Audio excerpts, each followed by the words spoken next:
Beliau ini telah muncul. Apa maksud kamu muncul beliau ini? Ya, silakan duduk sini. Silakan duduk. Apa lagi Ratu? Terima kasih. Apa? Jangan, kamu jangan seperti itu. Tenang. Ya maksudnya apa ini gitu? Hah? Saya mengantar capek-capek ke sini. Kata kamu mau marah-marah kita ngacak-acak ke sini. Tenang dulu. Maksudnya apa ini? Bukan begini acaranya. Hah? Kau ngapain, nah? Apa-apaan nih Ratu? Hah? Kamu tahu, aku kedatangan di Jagabaya. Ngapain? Mungkin kamu ingin menghancurkan padepokannya lagi, ya? Taubat yang sebenarnya. Wah, apa lagi kamu ini? Ratu? Apa? Ngomong apa? Tobat-tobat apa ini? Bukan begitu, kamu. Hah? Dengar dulu. Subhanallah. Para sahabat-sahabat, apa yang pernah saya ucapkan kepada saudara-saudara saya Dengar ini. dulu. Akunya kan udah bicara tuh. Ya tenang Apa apa? bicara? Ini kamu tadi ngomong minta Jangan antar dengar. saya nggak seperti Bukan ini. begini acaranya, Hah? bukan begitu.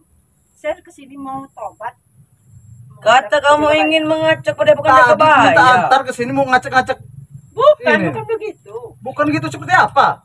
Saya pengen kesini benar-benar mau menghadap Ki Jagabaya. Kamu tadi ngomongin nggak kayak gini, Sudah Ratu? Surabaya. Hah? Sudahlah kamu pergi sana kalau nggak. Ya maksudnya apa ini? Ratu? Hah? Subhanallah, alhamdulillah. Assalamualaikum warahmatullahi wabarakatuh. Para sahabat-sahabat saya, dengan kemunculan Ratu Dolar sekarang ini yang kita tunggu-tunggu, dengan pernah diucapkan oleh seseorang anak buah yang mendatangi padepokan Ki Jagabaya. Sore ini beliau ini telah muncul, tapi di depan beliau ini sekarang ada pembuncingen antara bos sama anak buah. Nah, kalau permasalahan itu saya tidak tahu menahu, saya tidak mau mendalam mengikuti Ini campuran. begini Ki Jagabaya, Mana? memotong kelimah. Gimana? Ki Jagabaya. Aku tadi kan mau ke sini. Nah. Dengan sendirinya aku berjalan ke sini, dihadang mana buah. Enggak boleh ke sini. Nah, terus aku ketemu si Kelowor, Ah, mereka mengikut ke sini. Aku mau niatku bukan mau ngacak-ngacak, aku ke sini datang benar-benar mau tobat. subhanallah. Omongan kamu tadi minta antar kamu. Udahlah, kamu orang nggak usah Kamu bicara. berbohong. Kau itu nggak saya Saya antar nggak tadi ke bohong. sini. Saya nggak bohong, saya kesini mau menghadap Ki Jagabaya. Cuman itu kan omonganku. Yes. Kau ingin mengacak padepokannya kata? Itu omong kosong kamu orang itu. Kalau itu saya nggak mau mengantar tadi nih, Ratu. Cuma Sekalian saya bunuh aja kamu sekalian. Oh, tidak bisa kamu bicara begitu. Hah? Pantas kelewang tadi sepertinya ada ribut-ribut dengan kamu. Hah? Inilah Ki Jagabaya. Itulah makanya saya kesini ke padepokan ini dengan susah payah saya berjalan. Walaupun saya dihadang oleh anak buah saya, dilarang dia ke sini. Mereka istilahnya berbicara sepertinya tidak menganggap aku lagi. Enggak apa-apa. Karena aku benar-benar mau pengen tobat. subhanallah. Karena selama ini kesalahanku cukup banyak. Setelah banyak dosa yang aku perbuat. Awas kamu, Ratu. Aku menunjukkan kepada penonton Ki Jagabaya, saya mohon maaf apabila ada kesalahan saya selama ini. Terus saya berbuat yang tidak anak ataupun anak buah saya, Ratu saya Dolar. minta maaf. Omong apa lagi kamu ini? Hah? Tenang dulu. Tenang seperti apa jika ya? Dengarkan dulu Hah? bos kalian bicara. Kalau nanti kalian itu karena kalian nggak ada urusannya di sini. Baik kamu. Tunggu. Kamu nggak ada Tunggu urusan. kamu, Ratu Dolar. Ingat kamu. Tunggu. Sudahlah, kamu orang nggak usah ikut campur urusan. Awas kamu, Ratu Dolar. Jangan ikut campur dulu Tunggu, kamu. masalahnya nih. Jadi begini, karena saya belum lama ini telah dituding sama anak buahmu bahwa saya ini menggunakan kakimu sampai bengkak dan juga sampai dia bicara di media segala macam. Jatuhnya kan dia menjatuhkan nama baik saya. Jadi saya pun tidak marah. Dengan izinnya Allah, apa yang saya kasih kemarin ternyata kakimu sembuh. Alhamdulillah, Ya. alhamdulillah kaki saya Jadi beliau ini para sahabat-sahabat, waktu kemarin saya dituduh menggunang-gunai kakinya. Karena dia mau beli, saya kasihlah madu ini, obat ini. Ternyata madu yang saya kasih ini uangnya saya tolak, air sembuh. Nah, dengan tujuan kebaikan saya ini air beliau tergugah.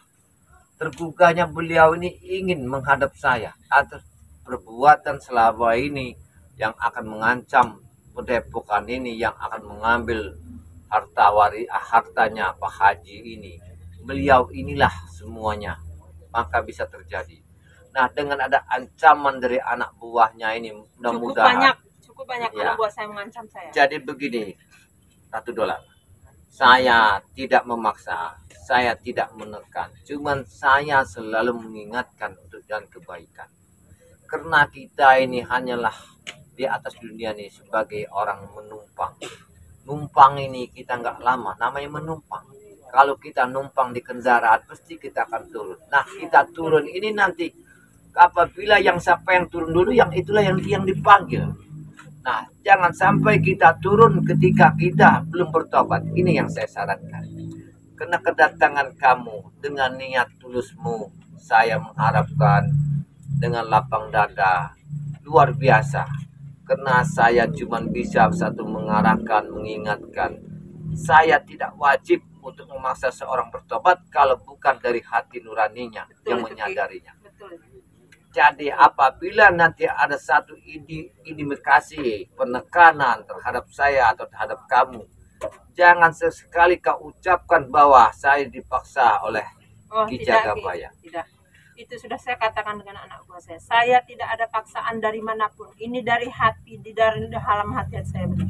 Alhamdulillah para sahabat-sahabat, tadi beliau ini telah mohon maaf kepada penggemar Ki Jagabaya, penggemar Bangli Lampung, sepetual Bangli Lampung, penggemar Wakari, supaya ada kesalahan $1 ini, entah bicara sikapnya yang memang kita lihat sangat bahaya sekali, tolong dimaafkan, karena kita adalah manusia, kita adalah sama-sama, banyaklah kesalahan daripada kebenaran. Disinilah letaknya kita sama-sama merasa sebagai manusia diciptakan saling memaafkan. Itulah pintu yang paling terbesar. Disinilah kita butuh forum bersama ikatan batin. Melalui ikatan batin Ki Jagabaya ini, inilah gunanya para sahabat. Walaupun kita diancam, walaupun kita dicaci, kita mundur tapi untuk benar, untuk kebenaran. Suatu saat kebenaran itu tidak ada di depan, nanti akhir baru ketahui. Jadi penyesalan itu nggak ada pun di depan, di akhir. Jadi perjalanan hidup itu nanti biar kita tahu. Jadi kalau kita selalu membaca perjalanan hidup antara kita di atas dunia ini, semuanya akan bisa tahu goresan perjalanan hidup kita selama perjalanan kita ini. Ini yang harus kita baca para sahabat. Jadi jangan kita sementang-mentang kita mampu, kita punya. Memang kita dilihat orang kita punya, tapi sebuah harta itu sebuah titipan. Iya. Tidak ada gunanya. Nah, kalau beliau ini nggak ada kurangnya para sahabat. Mau apa? Perusahaan dia punya. Mau mobil apa dia punya. Iya. Anak buahnya banyak. Jangan Semua dibilang. tidak menjamin. Nah, beliau ini sudah mengakui semua tidak akan menjamin. Dengar para preman-preman. Sadarlah kalian. Yang preman yang selalu mengancam Bangli Lampung. Mengancam spiritual. Yang selalu menggulingkan spiritual. Inilah gunanya. Karena saya ucapkan di sini. Sebelum Anda turun dari mobil yang dibawa seseorang. Hati-hati. Ya, sebelum itu Anda siapkanlah diri Anda. Karena waktu Anda tidak akan lama lagi. Semuanya tertitip dari umur kita. Jangankan kita. Kelapa yang muda aja bisa jatuh. Apalagi kita. Sedang kita aja tidak bisa mengukur diri kita sendiri. Perjalanan kita. Apalagi sifat kelakuan kita yang tidak benar. Apabila kita merasakan masih ada rasa malu. Masih ada rasa sakit kulit kita digigit semut. Berarti alhamdulillah kita bisa merasakan seseorang itu. Jadi janganlah kita menginjak orang kalau kita tidak mau diinjak orang. Kita saling menghargai. Ini, saya malu, Ki. Malu dengan perbuatan saya, Ki. Selama ini saya jahat, merajalela, uang segala-galanya sebagai saya malu. Subhanallah. Malu saya. Malu pada Allah, malu pada masyarakat, malu pada semuanya. Kenapa begini Ratu Dolar? Memang kadang-kadang kalah ketika kita mampu, kita lupa diri, lupa segalanya. Kita tidak ingat. Iya. Karena kita tidak ingat segala, karena kita mampu dengan harta kita ini berlimpah. Merasa kita ini memang. Ki, saya mau diancam oleh anak buah saya tidak takut. Baiklah. Sedikit pun saya tidak takut. Tapi kalau benar saya akan bertanya lagi pada Ratu Dolar.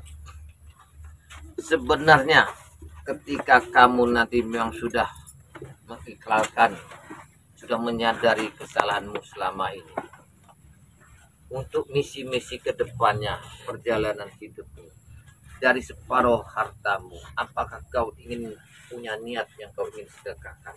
Iya Ki, iya betul. Karena itu tidak dibawa Ki. Masya Allah, subhanallah. Ini para sahabat. Alhamdulillah. Karena tujuan beliau ini, ketika dia sadar nanti, entah sebagian berapa harta yang dia miliki akan dia sedekahkan kepada orang-orang yang memang perlu dia bantu. Selama Inilah. ini saya dibudakin sama kepala uang. Luar biasa, subhanallah. Dia telah sadar diri para sahabat-sahabatku atas doa dan doa kita yang selama ini kita berdoa, memohon, akhirnya dijabah. Ini satu tujuan. Jadi kesombongan itu hanyalah mata-mata karena hawa nafsu. Apabila kita sombong karena harta, apabila kita menyadarinya, harta itu tak akan dibawa mati, akan menjadikan satu mengarahkan kita di dalam jalan kehitaman yang sangat luar biasa. Inilah para sahabat-sahabat. Kadang-kadang orang yang berilmu tinggi belum tentu perjalanannya benar. Apalagi kita nggak berilmu tinggi, apalagi kita nggak ada pondasi agama kita sangat jauh. Jangankan untuk kita sholat, kita mengucapkan selawat aja nama sama junjungan kita Nabi Muhammad SAW aja tidak pernah. Gimana kalau kita mau diakui hambanya Muhammad? Ini para sahabat-sahabat, dengan yang muncul beliau ini sekarang, dengan kesadaran beliau, dengan beliau telah menyadari atas pelaku selama ini yang terlalu meresahkan masyarakat, meresahkan Ki Jagabaya yang ingin menghabisi, sampai beliau membayar pendekar-pendekar hebat. Ini luar biasa. Apabila kemarin terjadi Ki Jagabaya sampai lengah, 2 kali sampai terjadi, subhanallah, ya sangat luar biasa ini perjalanannya $1 ini. Tapi sekarang karena izin Allah lah, doa kita lah bersama semuanya dijabah. Inilah satu bukti tujuannya para sahabat. Jadi begini, $1. Aku cuma bisa mengarahkan karena aku ada manusia biasa. Aku bukan sebagai guru dan juga aku bukan dibilang orang yang bisa pintar segala hal. Tapi aku wajib satu mengarahkan, karena kita manusia sama-sama memberi satu wejangan. Apabila kalimat saya ini bagus, silakan kau ambil. Apabila pendapatmu tidak bagus, tidak apa-apa. Yang penting saya mengarahkan satu ke arah ke depannya. Di dalam perjalanan hidup, semua liku-liku pasti banyak sekali. Apalagi kita mengenai duniawi, mata ini nggak habis-habis yang melihat dunia ini, nggak ada kurang-kurangnya. Ya, apalagi tempat kita keramaian di kota sangat luar biasa memikirkan dunia ini. Sepertinya kita kekurangan terus. Nah, subhanallah. Nah, beliau telah menyadari walaupun kita ada di dalam kota merasa kita kurang segala-galanya. Tapi kalau kita menyadari, menyukuri, karena kita merasakan apa yang kita makan itu, mereka yang tidak makan, apa yang kita beli dengan harga yang mahal. Kalau kita punya proses yang sama, inilah. Tapi kalau sedikit itu kau artikan, kau sedekahkan kepada yang orang yang memang membutuhkan, luar biasa. Sudah mahal makanan kau bagi 2, kau sedekahkan kepada orang yang benar-benar mengharapkan pertolongan itu. Jadi kau makan enak, tapi kau dapatkan sedekah sebagian itu. Inilah tujuan saya. Jadi perjalanan kita selama ini yang dapat pengancaman dari beliau ini sekarang memetik hasil. Hasil ini bukan dikarenakan Ki Jagabaya, bukan. Atas doa sahabat-sahabat saya, doa saudara-saudara saya yang ada di mancanegara, di dalam negeri yang selalu memantau di streamingnya Ikatan Batin Ki Jagabaya ini. Inilah yang saya syukuri para sahabat-sahabat. Saya tak henti-henti yang mengucapkan para sahabat-sahabat saya. Maka di sini Ki Jagabaya membuka live streaming Ikatan Batin supaya kita bisa memecahkan permasalahan. Inilah tujuan Ki Jagabaya. Bukan Ki Jagabaya minta diangkat satu pamor, tidak. Kalau saya memikirkan dunia, tak mungkin saya ada di atas bukit ini. Lebih baik saya turun di gunung. Sejarah Ki Jagabaya pasti kalian tahu, tapi nanti kita buka. Ini satu contoh beliau. Tidak ada satu kekurangan dia. Apapun dia ada, anak buahnya banyak sekali. Mau hitungan apa? Tapi dengan selama ini dia ketemu Ki Jagabaya, ingin menghabisi, ingin diratakan sampai semuanya dibabat. Tapi kesabaran saya yang ingin membayari padepokan harga yang sangat luar biasa, fantastis. Kalau saya memikirkan dunia, tapi saya tidak memikirkan dunia pada sahabat-sahabat. Yang saya pikirkan satu kalimat amanah pada seseorang kepada Ki Jagabaya. Inilah tuntutan hidup saya. Subhanallah. Jadi begini, $1. Setelah kau memang mengingkarkan kesadaran atas perbuatan selama ini yang selalu merugikan orang banyak, saya tidak akan membaca latar belakangnya. Yang penting intinya, kalau memang baju kita tadi memang kotoran banyak percik hitam, apabila kita cuci nanti akan bersih. Dengan nyuci itulah kita harus sadar diri, harus mendekatkan kepada junjungan kita, harus selalu kita tawakal. Tidak bisa 5 waktu sewaktu, 4 waktu, 3 waktu, enggak bisa 3 waktu sewaktu, enggak bisa sewaktu. Kita harus sadar. Begitulah, apa yang kita makan harus kita buka. Setiap rumah ada pintunya, apalagi makan ada ucapannya, bacaannya. Jangan semakan makannya. Supaya yang kita makan itu menjadikan satu arti dalam menjadikan darah daging kita. Rumah aja ada pintunya, mulut ini ada pintunya. Yang kita masukkan ada ucapannya para sahabat. Makanya kita belajar. Lebih baik menjadi orang bodoh. Kita sering bertanya daripada orang kepintaran tidak mau memberikan satu. Membagi kepintarannya kepada orang yang tidak tahu. Bukan karena orang pintar bisa segalanya, bisa mengaji. Kalau dia tidak bisa membagikan amalan rezekinya, sangatlah berat, persahabat-sahabat. Ini satu contoh. Saya bersyukur sekali. Tujuan beliau sore ini datang ke sini. Tiba-tiba mengikrarkan atau perbuatannya. Dengan ancaman anak buahnya selama ini. Kenapa bos bisa tobat? Bos diguna-guna. Tidak. Ki Jagabaya tidak mengguna-guna. Ki Jagabaya hanya memohon pada Allah. Ya itulah tadi tuduhan anak buah saya. Subhanallah. Saya diguna-guna. Tidak. Sudah saya jawab. Saya tidak diguna-guna. Saya dengan senang hati, dengan hati saya yang bersih, saya menuju ke sini. Saya pengen minta maaf karena udah banyak kesalahan yang saya perbuat. Semua ini selama ini saya merajalela. Semau-mau mulut saya berkata, Ki, saya mohon maaf, saya minta maaf. Alhamdulillah. Saya maafkan. Karena tempat maaf kita itu hanyalah kepada Allah. Kalau sesama manusia, apalagi seperti saya adalah manusia biasa. Saya selama ini, Ki, memang dibutakan oleh harta.